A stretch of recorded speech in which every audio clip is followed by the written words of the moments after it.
অন্যের দোষ তালাশ করতে করতে যেই সময়টা আমরা ব্যয় করি তার 10 ভাগের 2 ভাগ যদি নিজের গুনাহ মাফ করানোর জন্য রবের কাছে তওবার কাজে লাগাতে পারতাম, আমাদের হয়তো জীবনের অনেক গুনাহ মাফ হয়ে যেত। সুবহানাল্লাহ। আমরা আমাদের মতো চলতে গিয়ে আমরা খাজনার চাইতে বাজনা বাড়াই দিই। রক্তের বাহিরের সাথে দুশ্মনী মেনে নিলাম, মন মিলে না, রক্ত মিলে না, ঠিক আছে, তাহলে প্রশ্ন তো থেকে যায় রক্ত নিয়ে কেন দুশ্মনী? আচ্ছা, রক্তের ঘর ওই আলাদা, আপনার ঘর আলাদা, সেটাও মেনে নিলাম, দুইজন দুই ঘরের মানুষ, হ্যাঁ, কিন্তু নিজের ঘরের মানুষের সাথে যে বউয়ের সাথে যে লেগে গেছে, স্বামীর সাথে যেতে লেগে গেছে, ওগুলো তো আপন আছে, এগুলোও কেন লেগে যাচ্ছে? আমরা আসলে কি চাই, কি পেলে সুখী হব আমরা নিজেরাই জানি না। বেশিরভাগ মানুষ আমরা জানি না। আজকে আইফোনের দরকার, কালকে পালসারের দরকার, বারবার চেঞ্জ হতেই থাকে, চেঞ্জ হতে থাকে। আমাদের মেন ভুলটা কোথায় জানেন? আমরা জীবনদাতাকে নারাজ করে জীবনে ভালো থাকার চেষ্টা করি, সুখদাতাকে নারাজ করে সুখের তালাশ করি, যার কারণে আর জিনিসটা ঘাটে ঘাট মিলে। সুখদাতা যখন রাজি হয়ে যায়, আপনার আগুনের বিছানাটাও পরশের বিছানা হয়ে যায়। সুখদাতা যদি নারাজ হয়, আপনার নরম বিছানার মধ্যে আপনি হাজার চেষ্টা করলেও শান্তির ঘুম ঘুমাতে পারবেন না। আপনার সারাটা দিন যাবে এমন পেরেশানিতে যেটা আপনি কল্পনা করতে পারবেন না। মন খারাপ করলেও জীবন যাবে, হাসি খুশি থাকলেও তো জীবন যাবে। তো জীবন যেহেতু যাওয়ারই পথে, মন খারাপ করে চেহারা মলিন করে দুনিয়ার থেকে যাওয়ার দরকার কি? মরতেই যেহেতু হবে, ঈমান নিয়ে কালিমা পড়ে হাসি মুখে মরতে পারাই তাই তো বাহাদুরের কাজ। কথা বলেন ঠিক কি না? একজন মানুষের কিছু টাকা হারাই গেছে, চলার পথে কিছু টাকা হারাই গেছে, কিন্তু ওই মানুষের চেহারায় পেরেশানি ছিল না। প্রশ্নকারী প্রশ্ন করে, এতগুলো টাকা চলে গেল, আপনার কি পেরেশানি লাগে না? তখন উনি উত্তরটা দিয়েছেন, যার দরকার ছিল তার হাতে গিয়েছে, হয়তো দিয়েছেন তো তিনি, এটা তো আমার অর্জন নয়, এটা তো ওনার দান। এবার একজনে যদি বলে যে তুমি পরিশ্রম করে ঘাম জড়াইছো, তোমারই তো অর্জন, আশিক উত্তর দেয়, যা দিয়ে পরিশ্রম করেছি সবগুলোই তো ওনারই দান। হাতটাও তো ওনার, পাটাও তো ওনার দেওয়া, যে ব্রেন খাটাইছে এটাও তো ওনার দেওয়া, যে চোখ দিয়ে রাস্তা দেখেছি এটাও তো ওনার দেওয়া, যে জবান দিয়ে কথা বলেছি এটাও তো ওনার দেওয়া, যে পা দিয়ে হেঁটেছি এটাও তো ওনার দেওয়া, যে শক্তি দিয়ে কাজ করেছি এটাও তো ওনার দেওয়া। তো ওনার দেওয়া জিনিস ব্যবহার করেই তো পেয়েছি। সেজন্য সব কিছুর মূলেকে রবের উপর ভরসা করার মতো করতে পারে। ওয়ামাই ইয়াত্তাকিল্লাহ ইয়াজআল লাহু মাখরাজান ওয়া ইয়ারযুকুহু মিন হাইসু লা ইয়াহতাসিব। রব্বুল আলামিনের ওয়াদা, যে তাওয়াক্কুল করবে করার মতো, আমি রবের উপরে বন্ধ রাস্তাও খুলে দিব তার জন্য, এবং এমন এমন জায়গা থেকে রিজিক এনে দিব, আমার বান্দা পেতে থাকবে আর অবাক হয়ে শুকরিয়া আদায় করতেই থাকবে। বিশ্বাস করেন ভাই, আল্লাহ তাআলা কখনো কাউর আটকায় রাখে না। শুধু মাঝখানে একটু প্রেমের পরীক্ষা নেই। জগতে প্ল্যানিং করছে ইউসুফ নবীরে কুফে ফেলবে, আল্লাহর হিকমত ছিল ওনাকে রাজসিংহাসনে বসাবে। কাফেলা যাচ্ছে আপন রাস্তায়, ম্যাপটা ভুল করে চলে গেল সেই রাস্তায়, অলৌকিকভাবে পানি শেষ, দূরে কূপটা দেখা গেল, মনের মধ্যে আশা জাগলো কূপের মধ্যে তো পানি থাকবেই। গেল কূপের কাছে, যাইয়া দেখে যে আজকে পানি নাই, পূর্ণিমার একটা চাঁদ দেখা যাচ্ছে। আর একটু জোরে বলেন। এত উপর থেকে যদি একটা ছোট্ট বাচ্চাকে মাটিতে থ্রো করা হয়, এই বাচ্চাটা ক্ষত বিক্ষত হয়ে যাবে, কারণ তার শরীর তার সেই লোডটা নেওয়ার মতো শক্তি এখনো হয় নাই। ওদিকে ভাইয়েরা ফেলতে লাগলো, রব্বুল আলামিন জিব্রাইলকে বলে, জিব্রাইল তারা ফেলছে জমিনে, উপর থেকে কূপের নিচে, তুমি আছো এখন আসমানে, আমি রব হুকুম দিলাম আমার ইউসুফের শরীরটা যেন মাটিতে না লাগে। রব্বুল আলামিনের ফরমান হলো, রব্বুল আলামিনের এজাজত হলো, জিব্রাইল আল্লাহর হুকুমে, আল্লাহর দেওয়া নিয়ামতে আপন গতিতে চোখের পলক ফেলার আগে আসমান সবগুলা ছেড়ে পৃথিবী, মহাকাশ, মধ্যাকর্ষণ, সব গ্রহ নক্ষত্র পার করে এসে পৃথিবীর সীমানার মধ্যে ঢুকে ওই জায়গার মধ্যে কূপের মধ্যে গিয়ে উপস্থিত হয়ে গেলেন। এখনো ইউসুফ নবী পড়ে নাই, মাত্র পড়তেছেন। জগতের প্ল্যানিং, রবের হিকমত। সিদ্ধান্ত আপনার, কোনটা আপনি পছন্দ করবেন। যদি আপনি জগতের প্ল্যানিং করেন, ওই ফ্যাঁসের মধ্যে পড়ে যাবেন, হেডফোনের ফ্যাঁস। বিয়ে করতে স্বর্ণ লাগে না, বিয়ের সাথে স্বর্ণের কোনো সম্পর্ক, কিন্তু একটা রসমের মধ্যে বিয়ের সাথে স্বর্ণের সম্পর্ক আছে। যে হারে স্বর্ণের দামগুলা বাড়তেছে, যুবকরা বলে যে আর বিয়ে করা লাগবে, এখন মনে 1,90,000, হ্যাঁ 1,85,000, 1,90,000 গিয়ে দাঁড়াইছে। স্বর্ণের দাম যদি এভাবে বাড়ে, বিয়ে করে আনবে যে বউটাকে যে একটা উপহার দিবে, সেই সাহসও বলেন না, সেই সাহসও। এই সমস্ত সিস্টেমগুলা সুদ নামক যে অভিশাপটা আমাদের মধ্যে বিরাজ করছে, কথা বলেন, হাজার হাজার মানুষের জীবন নষ্ট হয়ে যাচ্ছে এই সুদের কারণে, ঋণের কারণে। এটাকে আপনি মুনাফা বলেন, আর এই বলেন, আর সে বলেন, ওয়াটার আর পানি, রাইস আর ভাত। আল্লাহ যেটাতে নারাজ, এক কথায় মাথায় রাখবেন, সেখানে কোনো প্রকার শান্তি। আর রব্বুল আলামিন যেটাতে খুশি, সেটা কাটা হলেও ফুলের সন্ধান আপনি পাবেন। রব্বুল আলামিন যখন রহমত তুলে নেয়, গোলাপের মতো দামি ফুলটা কাটার মতো ব্যবহার করে। আর রব্বুল আলামিন যখন রহমত দেওয়া শুরু করে, তখন আপনার সাথে আগুনও সুন্দর ব্যবহার শুরু করবে। এই সিস্টেমে এখানে যতগুলা দোকানদার আছে, ব্যবসায়ী ভাইয়েরা আছে, ব্যক্তিগতভাবে আমি কাউকে চিনি না, তবে অনেক দোকানদারের সাথে টেনশনের একটা সম্পর্ক, বলেন না ভাই? আর এই টেনশনটা মানব জীবনে সবারই থাকে, কিন্তু যখন থেকে উনি ঋণের সাথে লাগছে, আমি বলবো না, আপনারা বলেন না, ঋণের বিষয়টা হচ্ছে প্রথম দিকে মনে হয় মাসে এত টাকা, এগুলো তো ব্যাপারই না। যখন একবার লেগে যায়, তারপরে বুঝতে পারে কত দানে কত চাল। এই মামলাটা কি? আপনি যে মানুষটা প্রথমে বলেছেন ব্যাপারই না, তার মানে আপনার দেওয়া আপনার পক্ষে সম্ভব, পরে গিয়ে সেটা আপনার জন্য কাল হয়ে দাঁড়ালো কেন?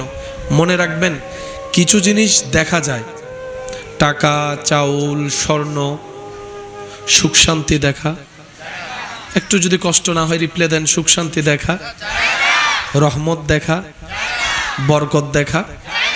ওই বরকত শব্দটা উঠে গেলে সব কিছুর মধ্যে আপনি হিজিবিজির মধ্যে পড়ে যাবেন। একটু আওয়াজ দেন না। আর বরকত আসে কার থেকে? জোরে বলেন, আরো জোরে বলেন। ওই বরকত শব্দটা আসে রিজিকের দরজা দিয়ে। রব বলে যে তোদের রিজিকের দায়িত্ব তো আমি আগেই নিয়েছি, তোদের তো 2 নম্বরই করার কোনো দরকার, তোদের তো আমার অপছন্দনীয় কাজ করার কোনো দরকার, তোদের শুধু কাজ হচ্ছে যে জীবনে যাই হোক আমি রবকে স্মরণ করবি, আমার উপর ভরসা রাখবি। আরে আমি যে রব, কোন রকম খুঁটি তার ছাড়া, কোন প্রকার কেবল ছাড়া সকালে সূর্যকে তুলি, আমি যে রব কোন রকম রশি ছাড়া সন্ধ্যার সময় এই সূর্যটাকে অস্ত নেওয়ায়, আমি যে রব বড় বড় গ্রহ নক্ষত্রগুলাকে কোনো প্রকার পিলার ছাড়া দাঁড় করায় রাখতে পারি। তোরা কি বান্দা দেখোস না এগুলা? তোদের রব এগুলা পারে। তো যেই রব এত পৃথিবীর তুলনায় 30 লক্ষ গুণ বড় হচ্ছে একটা সূর্য, সুবহানাল্লাহ। এই পৃথিবীতে টিকে থাকার জন্য যত ধরনের কোয়ালিটি আল্লাহ তাআলা প্রত্যেকটা সৃষ্টির ভিতরে সেটা দান করে দেন। আমার জন্মের সময় আমার মায়ের পাশে 5 জন, 6 জন, 10 জন মানুষ লেগেছে। আপনার জন্মের সময় আপনার মায়ের পাশে 3, 4 জন, 5 জন, 10 জন মানুষ লেগেছে। একটু জোরে বলি না, যেটা আমাদের ঘরে ধাইমা বলে। এখন তার সেই পরিবেশ তেমন দেখা, এখন মেডিকেল সিস্টেমে দেখা যায় আপন আপন জায়গায় ডাক্তাররা সেভাবে সিজারে করে, ইনস্থেথিয়া দিয়ে যেভাবে সিজার করে, তারপরও 2-3 জন লাগে।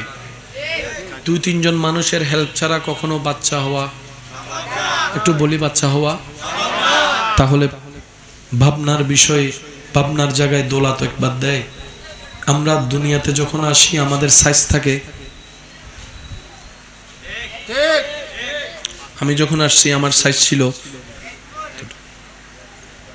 2 বিঘো 1 হাত ধরলাম। একটা হাতির বাচ্চা দুনিয়াতে আসার সময় তো, একটা হরিণের বাচ্চা দুনিয়াতে আসার সময় অনেক বড়। তো হরিণ জঙ্গলে যে ডেলিভারি করছে,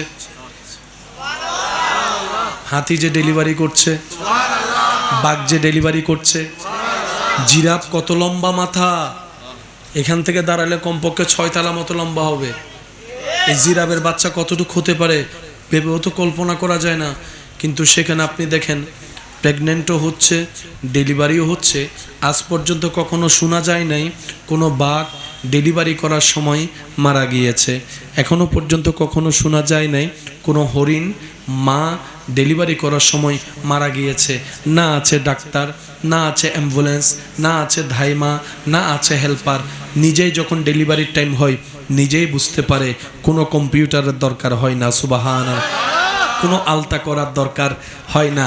আপনার আমার বাচ্চাদেরকে যেভাবে ম্যানেজমেন্ট করে চলতে হয়, 3 মাসে চেক আপ, 6 মাসে চেক আপ, 8 মাসে check up, haemoglobin check up, হার্টবিটের চেক আপ, কত ধরনের চেষ্টা করে আপনাকে আমাকে গাইড দিতে হয়। আপনি দেখেন সে প্রাণীগুলার বাচ্চা কোনো আলতা নাই, কোনো কিছুই নাই, আবার ধাইমাও নাই, ডাক্তারও নাই।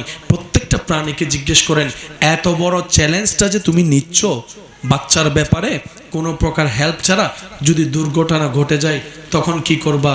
প্রত্যেকটা প্রাণী হয়তো আপনাকে নীরব সুরে দিল থেকে উত্তর দিবে, আরে বাবা তোদের চিন্তা নিয়ে তোরে থাক, এগুলো আমাদের সাথে হয় না, এগুলো আমাদের সাথে হয় না, এগুলো আমাদের সাথে হয় না। আমাদের রব আমাদেরকে যেরকম জীবনও আলাদা দিয়েছেন, আমাদের উপর রহমতও আলাদা করে দিয়েছেন। আমাদের কাউকে লাগে না, যখনই টাইম হয় রব্বুল আলামিন রহমত দিয়ে ওই কাজটাও সহজ করে দেয়। তুমি দয়া করো, নসিব করো মদিনা, সেই মদিনা না দেখায়া কবরেতে নিও না। আল্লাহুম্মা সাল্লি আলা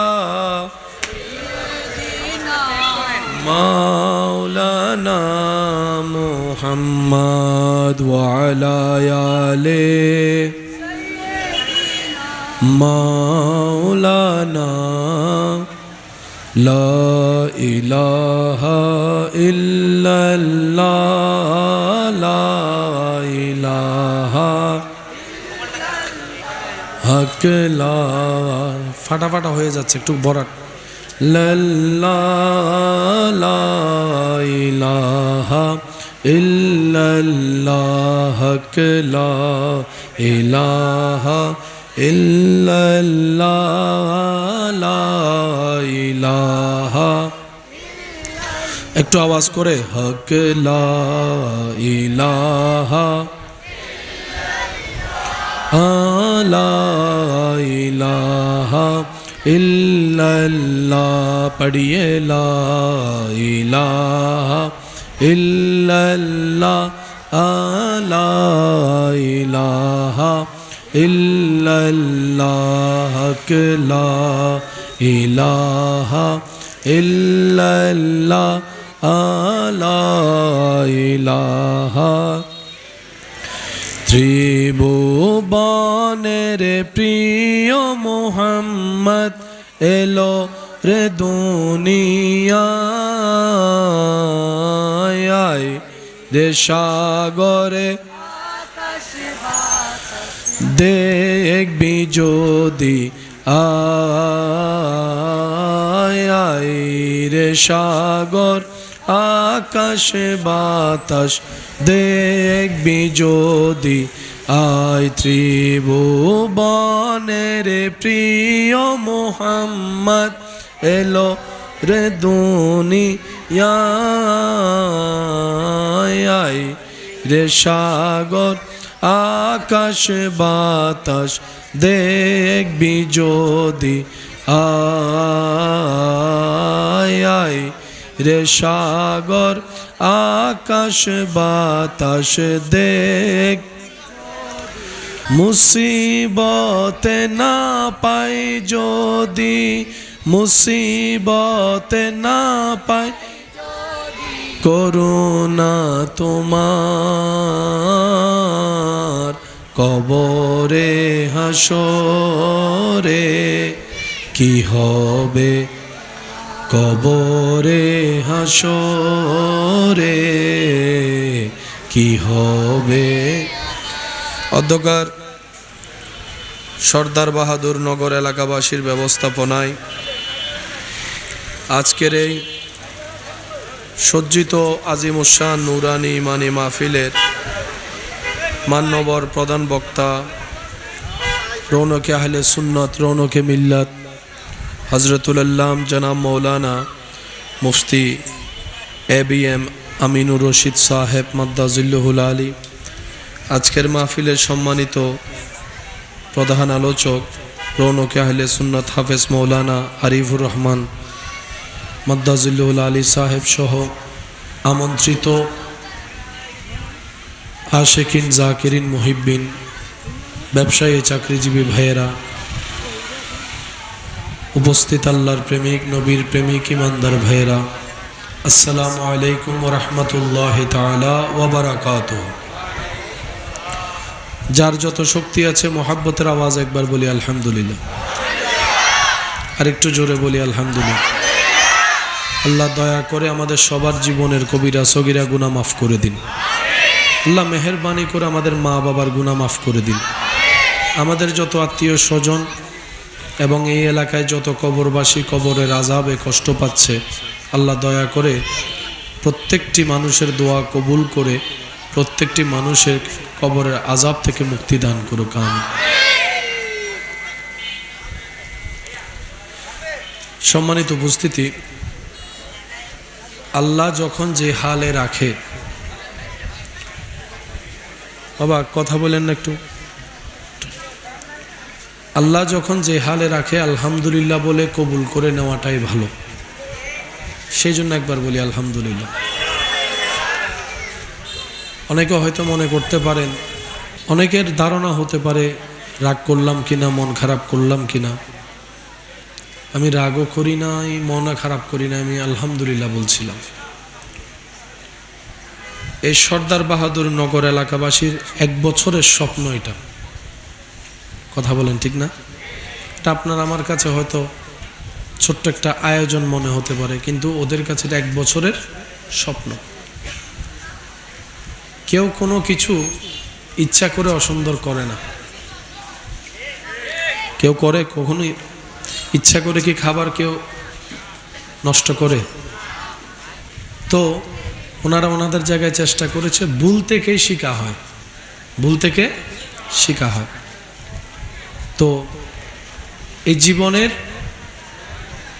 একটাই নিয়ম, মানুষ যত সামনে যেতে থাকে, চলতে থাকে, বলতে থাকে, ভুল করতে থাকে, এক একটা ভুল মানুষকে জীবনের এক একটা নতুন শিক্ষা দেয়, যেটা তার জীবনকে কেউ যদি সে ভুল থেকে শিক্ষাটা নিয়ে ধারণ করতে পারে, ওই মানুষের জীবনটা তত তাড়াতাড়ি গুছিয়ে আসে, পারফেক্টের দিকে এগোতে থাকে। তো সেজন্য জীবনের কোনো পরিস্থিতিতে এখন আপনি আমি মন খারাপ করলে কি সব কিছু গুছিয়ে যাবে? একটু রিপ্লাই দেন আমাকে, যাবে? বৃষ্টি আসলে মন খারাপ করলে কি বৃষ্টি থেমে যাবে? তো জীবনে এই থিওরিটা মাথায় রাখবেন, যেমন হোক আলহামদুলিল্লাহ। সে একবার মন খুলে বলেন আলহামদুলিল্লাহ। আপনারা এমনভাবে আলহামদুলিল্লাহ বলেন যেন আপনাদের কমিটির ভাইয়েরা শুনে মনটা খুশি হয়ে যায়। বলেন আলহামদুলিল্লাহ। আপনাদেরটা চাইতে বেশি টেনশন ওরা আছে। এই বাবা, এই, কারণ এটা ওদের 1 বছরের স্বপ্ন বলেছিলাম, ঠিক না? তো আল্লাহ তাআলা আমাদেরকে যেভাবে কবুল করেছেন আমরা সেভাবে আগাবো। রাগ ক্ষোভ যেহেতু আমি দেখাই না, আপনাদের দেখানোর কোনো সুযোগ, বলেন না, দেখানোর কোনো সুযোগ, বাস কাফি। জীবন তো চলমান, মন খারাপ করলেও জীবন যাবে, হাসি খুশি থাকলেও তো জীবন যাবে। তো জীবন যেহেতু যাওয়ারই পথে, মন খারাপ করে চেহারা মলিন করে দুনিয়ার থেকে যাওয়ার দরকার কি? মরতেই যেহেতু হবে, ঈমান নিয়ে কালিমা পড়ে হাসি মুখে মরতে পারায় তা তো বাহাদুরের কাজ। কথা বলেন ঠিক কি না? এবার খুশি মনে একবার বলেন আলহামদুলিল্লাহ। দ্বিতীয় নম্বর বিষয় হচ্ছে, যে জায়গায় আমাদের আজকের অবস্থানটা, এটা চট্টগ্রামের একটা ব্যস্ততম জায়গা, ঠিক না? যেখানে রাত 12টা 1টা 2টা হলো মনে হয় যেন সন্ধ্যা 7টা 8টা বাজে। ডান বাম দেখলে বোঝা যায় এখানে এখনো রাতের 12টা বাজে। ব্যস্ততম এরিয়া, সবার আপন আপন কাজ আছে। তো আমি ওয়াদা করেছিলাম, আল্লাহ তাআলা আমি অধমকে যথা সময়ে ওয়াদা মোতাবেক উপস্থিত হওয়ার সুযোগ দান করেছেন। আমি আপনাদেরকে বেশিক্ষণ সময় কষ্ট দিব না, অল্প কিছুক্ষণ ইনশাল্লাহ আপনাদের সাথে আলোচনা করে আপনাদের দোয়া নিয়ে আমি বিদায় নিব। আমি চাইব আশেপাশের যে নয়েজ, আওয়াজ আগের মতো থাক, আগের মতো, হ্যাঁ আগের মতো। আশেপাশে যে আওয়াজ, এটা যেন আমাদের আল্লাহ প্রদত্ত দেওয়া আওয়াজের সামনে শোনাই না যায়, সেভাবে একবার মন খুলে দরুদ শরীফ পড়েন। আল্লাহুম্মা সাল্লি মুহাম্মাদ ওয়া আলা আলি সাইয়্যিদিনা। উচ্চ আওয়াজ একবার বলি মারহাবা। অনেক সময় অনেক কিছু বলতে চাইলেও আমরা বলতে পারি না, কোন কথা কোন দিকে লেগে কোন দিকে লাগাই দেয়। এখানকার যে পরিবেশ সেটাতে আমরা সচক্ষে দেখতেছি। আর আমরা মানুষের একটা বদ অভ্যাস হচ্ছে, নিজের দাড়ি পাল্লা দিয়ে সব সময় অন্যের দোষটাই মাপি। আর একটু আস্তে করে বলেন, আওয়াজ কি শোনা যাচ্ছে? আওয়াজ শোনা যায় না ভাইজান? পিছনেরা একটু শুনছেন, একটু আপনার মতো চেষ্টা করেন। একবার বলি মারহাবা। আমরা মানুষ প্রায়শই নিজের দাড়ি পাল্লাটা দিয়ে অন্যের দোষগুলোকে মাপি। এই জীবনেই কিন্তু আমাদের জীবন পার হচ্ছে। নিজের শরীরের কাপড়ে দাগ কয়টা আছে সেটা নজরে না পড়লেও মানুষের সেই সাদা কাপড়ের ছোট্ট একটা কালির দাগও খুব বড়ভাবে দেখা যায়। আমরা অন্যের দোষ তালাশ করতে করতে যেই সময়টা আমরা ব্যয় করি, তার 10 ভাগের 2 ভাগ যদি নিজের গুনাহ মাফ করানোর জন্য রবের কাছে তওবার কাজে লাগাতে পারতাম, আমাদের হয়তো জীবনের অনেক গুনাহ মাফ হয়ে যেত। সুবহানাল্লাহ। আমরা আমাদের মতো চলতে গিয়ে আমরা খাজনার চাইতে বাজনা বাড়াই দিই। একটু মনোযোগ। আমরা আমাদের মতো চলতে গিয়ে খাজনার চাইতে কি বাড়াই? বাজনাটা বাড়াই। আজকে বিশ্বের যে মন্দা পরিস্থিতি, আমার যুবক ভাইরা আমার চাইতে আরো বেশি ভালো জ্ঞান রাখে। এই সমস্ত সিস্টেমটা কোনো না কোনো জায়গা থেকে সুদের সাথে সম্পৃক্ত থাকার কারণে ডেস্ট্রয় হয়ে যাচ্ছে। কথা বলেন। বিয়ে করতে স্বর্ণ লাগে না, বিয়ের সাথে স্বর্ণের কোনো সম্পর্ক, কিন্তু একটা রসমের মধ্যে বিয়ের সাথে স্বর্ণের সম্পর্ক আছে। যে হারে স্বর্ণের দামগুলা বাড়তেছে, যুবকরা বলে যার বিয়ে করা লাগবে, এখন মনে 1,90,000, হ্যাঁ 1,85,000, 1,90,000 গিয়ে দাঁড়াইছে।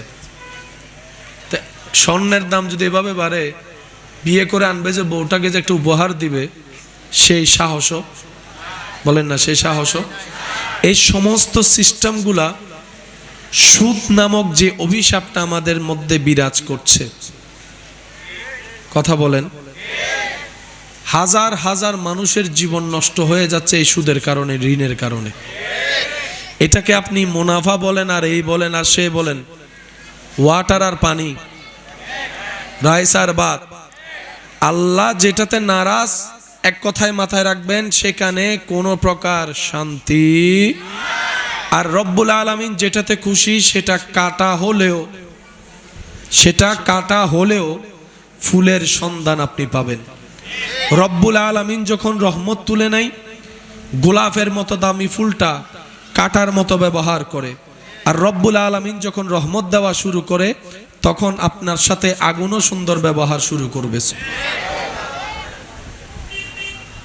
এই সিস্টেমে এখানে যতগুলা দোকানদার আছে, ব্যবসায়ী ভাইয়েরা আছে, ব্যক্তিগতভাবে আমি কাউকে চিনি না, তবে অনেক দোকানদারের সাথে টেনশনের একটা সম্পর্ক, বলেন না ভাই?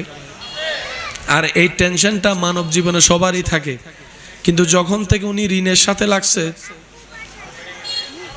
আমি বলবো না, আপনারা বলেন না, ঋণের বিষয়টা হচ্ছে প্রথম দিকে মনে হয় মাসে এত টাকা, এগুলো তো ব্যাপারই না। যখন একবার লেগে যায় তারপরে বুঝতে পারে কত দানে কত চাল। এই মামলাটা কি? আপনি যে মানুষটা প্রথমে বলেছেন ব্যাপারই না, তার মানে আপনার দেওয়া আপনার পক্ষে সম্ভব, পরে গিয়ে সেটা আপনার জন্য কাল হয়ে দাঁড়ালো কেন? মনে রাখবেন, কিছু জিনিস দেখা যায়, টাকা, চাউল, স্বর্ণ, সুখ শান্তি দেখা, একটু যদি কষ্ট না হয় রিপ্লে দেন, সুখ শান্তি দেখা, রহমত দেখা, বরকত দেখা। ওই বরকত শব্দটা উঠে গেলে সব কিছুর মধ্যে আপনি হিজিবিজির মধ্যে পড়ে যাবেন। একটু আওয়াজ দেন না। আর বরকত আসে কার থেকে? জোরে বলেন, আরো জোরে বলেন। ওই বরকত শব্দটা আসে রিজিকের দরজা দিয়ে। রব বলে যে তোদের রিজিকের দায়িত্ব তো আমি আগেই নিয়েছি, তোদের তো 2 নম্বরই করার কোনো দরকার, তোদের তো আমার অপছন্দনীয় কাজ করার কোনো দরকার, তোদের শুধু কাজ হচ্ছে যে জীবনে যাই হোক আমি রবকে স্মরণ করবি, আমার উপর ভরসা রাখবি। আরে আমি যে রব, কোন রকম খুঁটি তার ছাড়া, কোন প্রকার কেবল ছাড়া সকালে সূর্যকে তুলি, আমি যে রব কোন রকম রশি ছাড়া সন্ধ্যার সময় এই সূর্যটাকে অস্ত নেওয়ায়, আমি যে রব বড় বড় গ্রহ নক্ষত্র গুলাকে কোন প্রকার পিলার ছাড়া দাঁড় করায় রাখতে পারি। তোরা কি বান্দা দেখোস না এগুলা? তোদের রব এগুলা পারে। তো যেই রব এত পৃথিবীর তুলনায় 30 লক্ষ গুণ বড় হচ্ছে একটা সূর্য, সুবহানাল্লাহ। এই পৃথিবীর সম,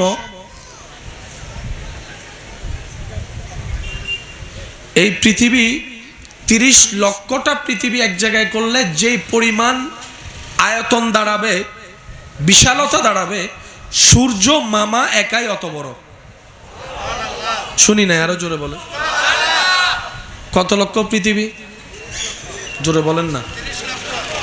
লক্ষাধিক পৃথিবী একটা সূর্যের সমান, বুঝাতে পারছি? সেই সূর্যকে গিলে খেয়ে ফেলতে পারবে এরকম অনেক গ্রহ আছে। আরো জোরে। সায়েন্সের ভাইয়েরা আমার চাইতে ভালো জানে, বিজ্ঞানীদের সন্ধানে একটা সৃষ্টিতে একটা জিনিস পাওয়া গেছে যাকে বলা হয় ব্ল্যাক হোল। এটা এমন একটা অন্ধকার রাস্তা যেখানে প্রায়শই বড় বড় তারকা, তারা উধাও হয়ে যায়। আর এটা আল্লাহ তাআলার সৃষ্টির সামান্য একটা অংশ মাত্র, সুবহানাল্লাহ। আর একটু জোরে বলেন। ওনাদেরকে ওনাদের কাজ করতে দিই, আমরা আমাদের কাজ চালাই, পারবো ইনশাআল্লাহ। আপনারা হয়তো দেখছেন আমি আমার জায়গা থেকে চেষ্টা করে যাচ্ছি, কি বলেন আপনারা? আপনারাও কি একটু সহযোগিতা করতে পারবেন ইনশাআল্লাহ? এই আওয়াজও হয় না, সিরেঙ্গা আওয়াজে বলেন ইনশাআল্লাহ। ইয়ানা বুঝাজার মেজেন্নে গুস্ত হাই, আরেকবার জোরে বলেন ইনশাআল্লাহ। এবার বলেন মারহাবা, আরো জোরে বলেন মারহাবা। সব সৃষ্টিকার, বলেন সব সৃষ্টিকার। তো রব বলে যে আমি এত বিশাল বিশাল গ্রহ নক্ষত্র চালাইতে পারি, তোর মতো 3.5 হাতে কি আমি চালাইতে পারি না রে?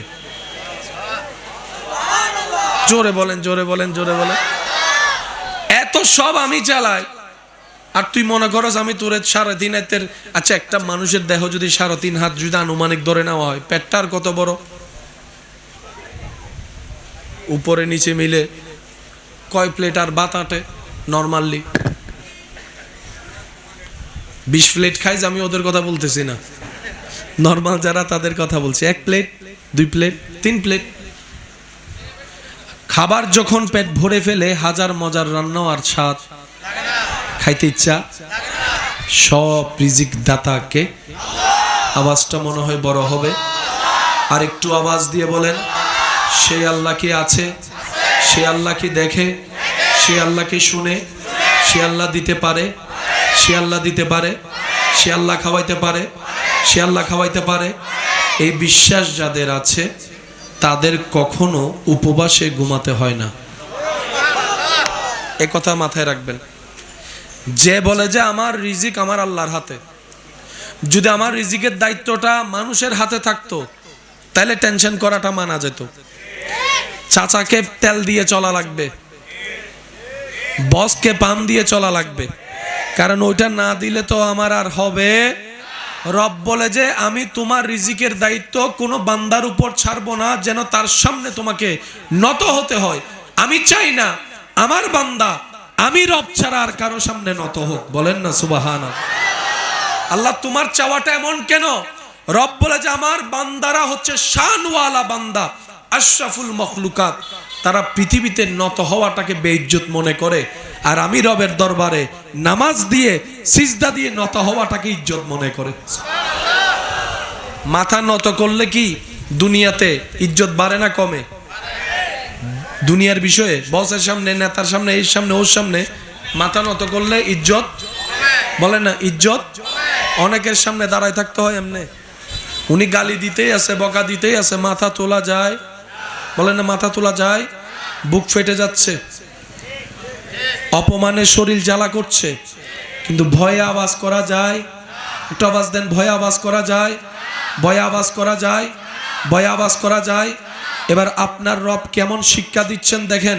আপনি যখন নামাজে দাঁড়াচ্ছেন আপনার চোখটা সিজদার জায়গার মধ্যে, আপনি যখন রুকুতে যাচ্ছেন সিজদা আপনার পায়ের মাঝখানে চোখের দৃষ্টি যাচ্ছে, আপনি যখন সিজদায় যাচ্ছেন একভাবে দৃষ্টিভঙ্গি হচ্ছে, আপনি যখন তাশাহুদে পড়ছেন একভাবে দৃষ্টিভঙ্গি হচ্ছে। আপনার সর্বোচ্চ দামি জায়গা মাথা, মাথাটার মধ্যে দামি জায়গা কপাল, কপালকে রবের সামনে আল্লাহু আকবার বলে আপনি ঝুঁকাই দিয়ে প্রমাণ করে দিলেন আল্লাহ আমার যা আছে সব তোমার দান, তোমার দরবারের সামনে আমার কোনো অস্তিত্ব নাই, আমি নিজেকে বিলীন করে দিলাম, আমি নিজেকে বিলীন করে দিলাম। সুবহানাল্লাহ বলতে থাকেন। আমি নিজের আমিত্বকে বিলীন করে দিলাম, আমি নিজের ইচ্ছাকে বিলীন করে দিলাম, আমি নিজের ক্ষমতাকে বিলীন করে দিলাম, আমার নিজের অহংকারকে বিলীন করে দিলাম, আমার সম্পদকে বিলীন করে দিলাম, এমনকি আমি আমাকে বিলীন করে দিলাম তোমার দরবারে স্ব ইচ্ছায়। কেউ আমারে জোর করে নাই, আমি স্ব ইচ্ছায় তোমার দরবারে মাথা ঝুঁকিয়ে নিজেকে বিলীন করে দিলাম, নিজেকে শেষ করে দিলাম, নিজেকে শেষ করে দিলাম, নিজেকে ভ্যানিশ করে দিলাম, নিজেকে মিশাই দিলাম। রব বলে যে বান্দা এবার তুই মাথাটা তুল, আল্লাহু আকবার বলে মাথাটা তুল। সালামটা ফিরানোর পরে আপনি যখন মুনাজাতে হাত তুলে ফেললেন অটোমেটিক দেখবেন আপনার চেহারাটা আসমানের দিকে হয়ে যাচ্ছে। প্র্যাকটিক্যাল করে দেখবেন, যখন রবের দরবারে বিক করে অটোমেটিক মাথাটা উপরের দিকে উঠে যায়। আরো জোরে, আরো জোরে, আরো জোরে। রব বলে যে আমার সামনে ঝুঁকে পৃথিবীর সামনে আমি তাকে ঝুঁকতে দিই না। এমন ভাবে সুবহানাল্লাহ বলেন যেভাবে বলে আপনার শুনে শান্তি লাগবে। এই তো মাশাআল্লাহ, আরেকটু জোরে, আরেকটু জোরে। রব বলে যে অন্তর থেকে আমার দরবারে ঝুঁকবে, আমি রব পৃথিবীর কোনো বিষয়ে তাকে কোথাও ঝুঁকতে, বলেন না ঝুঁকতে, এ ওয়াদাকার, জোরে বলেন এ ওয়াদাকার। ইউসুফ নবীর জীবনে যে পরিমাণ টর্চার হয়েছে, আমরা তো অনেক সময় বলে আর শোনার মধ্যে জিনিসটা শেষ করে ফেলি, অনুভবের মধ্যে কখনো যায়নি। ইব্রাহিম নবীর পড়ার ঘটনা জানে না কে? সবাই জানে, কিন্তু ওই ফিলিংসটা ফিল করার চেষ্টা কখনো করিনি, যে অনুভূতিটার কেমন অনুভব হতে পারে। সমস্ত পয়গম্বরের জীবনে যেই পরিমাণ মুসিবত এসেছে, কোন সৃষ্টিকে আল্লাহ এরকম মুসিবত দেয় নাই। আল্লাহ মুসিবত ওনাদেরকে দিয়েছেন যাদেরকে মেহবুবিয়তের লিস্টের মধ্যে নাম লিখেছেন। সুবহানাল্লাহ। আল্লাহ অপমানের শিকার তাদেরকে করেছেন যাদেরকে আল্লাহ তাআলা মোহাব্বতের জায়গা দিয়েছেন। সুবহানাল্লাহ। পৃথিবীর ক্ষুধার কষ্ট আল্লাহ তাদেরকে দিয়েছেন, অপমানের যন্ত্রণা তাদেরকে দিয়েছেন, শারীরিক রোগ তাদেরকে দিয়েছেন যাদেরকে আল্লাহ তাআলা প্রিয় লিস্টের মধ্যে সর্বোচ্চ জায়গায় রেখেছেন। বলেন সুবহান। দরুদ শরীফ পড়েন আল্লাহুম্মা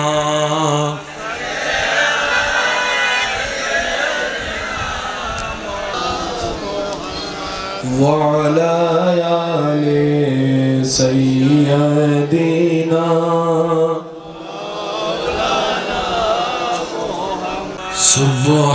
সুবহানাল্লাহ ওয়ালহামদুলিল্লাহ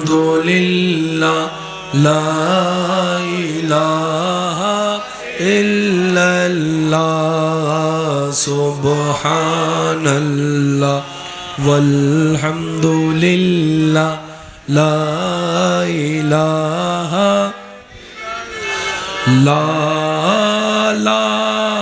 ইলাহা লা ইলাহা ইল্লাল্লাহ সুবহানাল্লাহ ওয়ালহামদুলিল্লাহ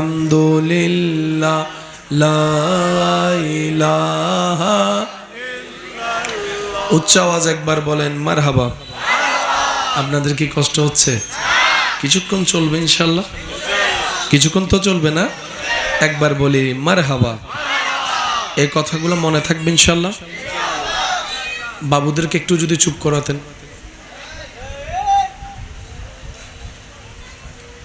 ইয়ান্ডা তুন ডাইরেক্ট বাসন দে আজকাল হন না যাইতো হন হুন্দি ওইজার গুই। একবার বলি মারহাবা। এই কথাগুলো কি মাথায় থাকবে ইনশাল্লাহ? বিপদ কার নাই, টেনশন কার নাই, মুসিবত কার নাই? সবারই আছে। আপনারটা যেরকম আপনি অন্যজনকে জানতে দেন না, সেও আপনার কাছে গোপন করে রাখে। সবাই আপন আপন জায়গায় কোনো না কোনো জামিলা পেরেশানিতে। আওয়াজ দিয়ে বলুন, হাজার পেরেশানির গর্ত থেকে তুলতে পারেন তিনি কে? এই তোলা এবং এই পেরেশানির মাঝখানে যে সময়, এটার নাম হচ্ছে ধৈর্য। উনি তুলবেন, সে বারটা আসুক। উনি দিবেন, সে তারিখটা আসুক। তারিখটা আসলে আপনাকে আর সে যেখান পর্যন্ত যেতে হবে না। আপনার রবে এমন হিকমত করবে, আপনাকে সে জায়গায় পৌঁছায় দিবে। আর একটু জোরে বলেন। একজন মানুষের কিছু টাকা হারাই গেছে, চলার পথে কিছু টাকা হারাই গেছে, কিন্তু ওই মানুষের চেহারায় পেরেশানি ছিল না। প্রশ্নকারী প্রশ্ন করে, এতগুলো টাকা চলে গেল, আপনার কি পেরেশানি লাগে না? এতগুলো টাকা যে আপনার হারাই গেল, পেরেশানি কি লাগে না? তখন উনি উত্তরটা দিয়েছেন, যার দরকার ছিল তার হাতে গিয়েছে হয়তো। সুবহানাল্লাহ বলবেন না? যার দরকার ছিল হয়তো তার হাতে গিয়েছে। দিয়েছেন তো তিনি। সুবহানাল্লাহ বলেন। এটা তো আমার অর্জন নয়, এটা তো ওনার দান। এবার একজন যদি বলে যে তুমি পরিশ্রম করে ঘাম জড়াইছো, তোমারই তো অর্জন, আশেক উত্তর দেয়, যা দিয়ে পরিশ্রম করেছি সবগুলোই তো ওনারই দান।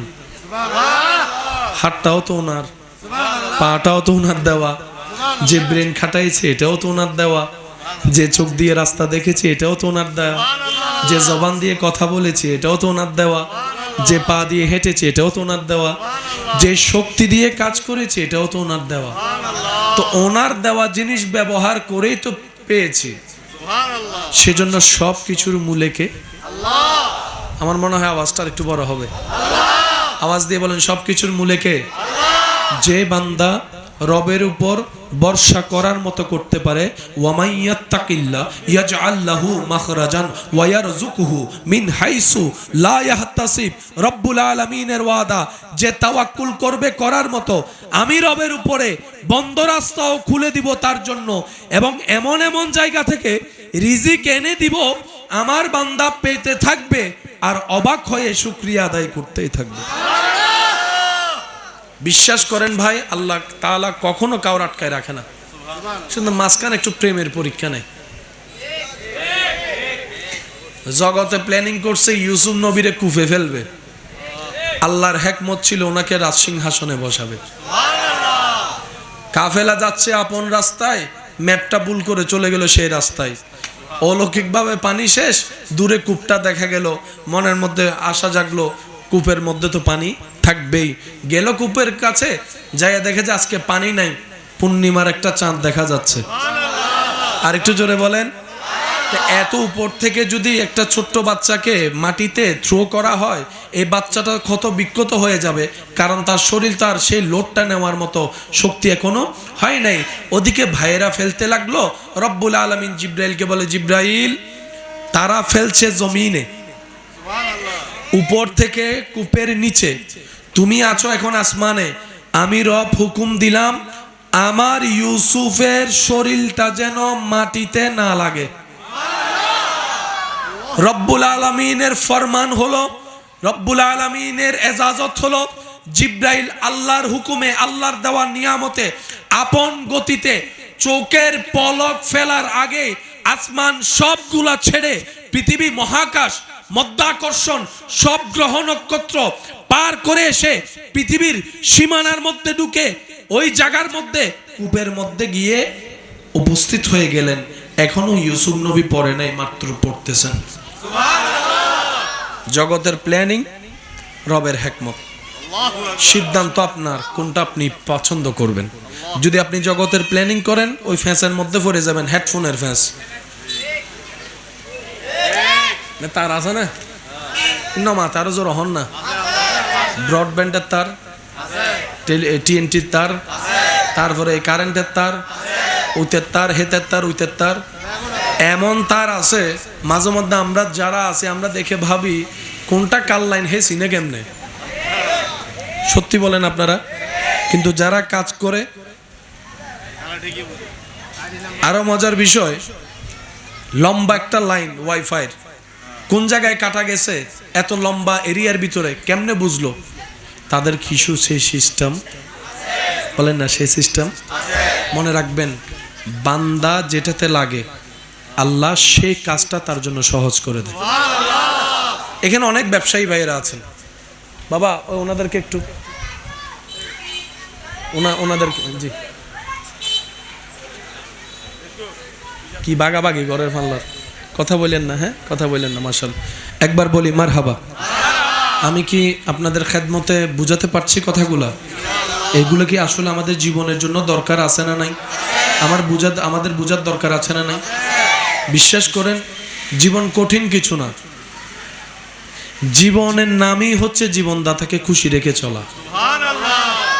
জীবনদাতা খুশি, জীবন সুন্দর।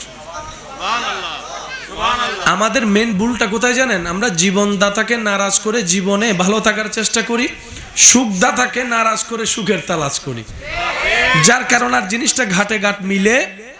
সুখদাতা যখন রাজি হয়ে যায়, আপনার আগুনের বিছানাটাও পরশের বিছানা হয়ে যায়। সুখদাতা যদি নারাজ হয়, আপনার নরম বিছানার মধ্যে আপনি হাজার চেষ্টা করলেও শান্তির ঘুম ঘুমাতে পারবেন না। আপনার সারাটা দিন যাবে এমন পেরেশানিতে যেটা আপনি কল্পনা করতে পারবেন না।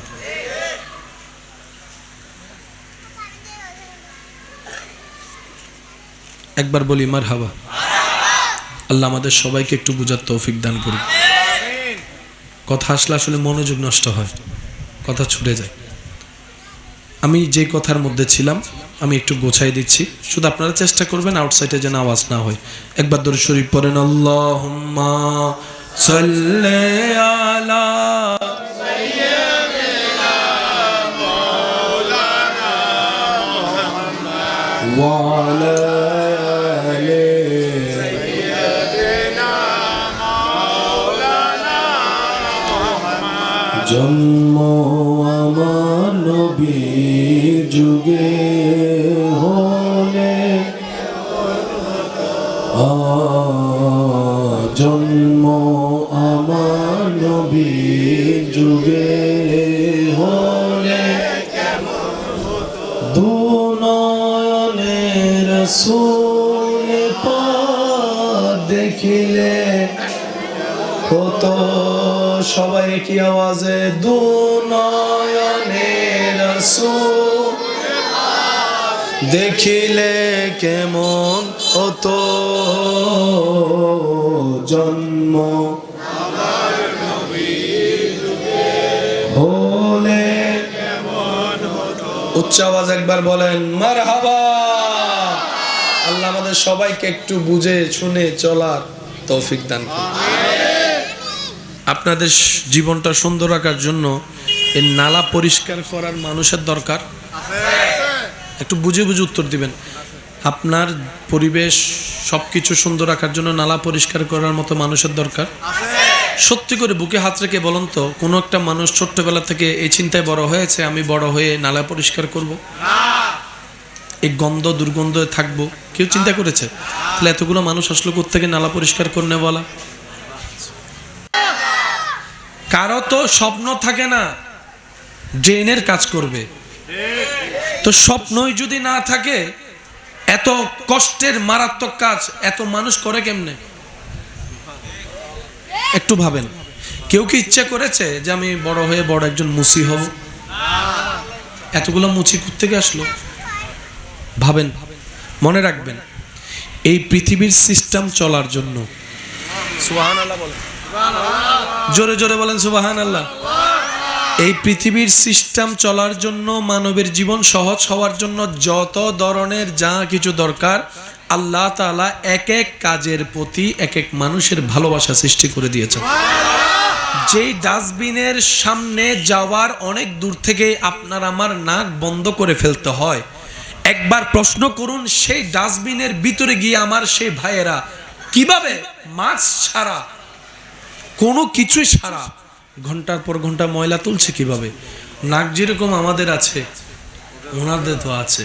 তো যেই গন্ধ আপনি আমি নিতেই পারছি না, ওনারা গন্ধের ভিতর ঢুকে বসে আছেন।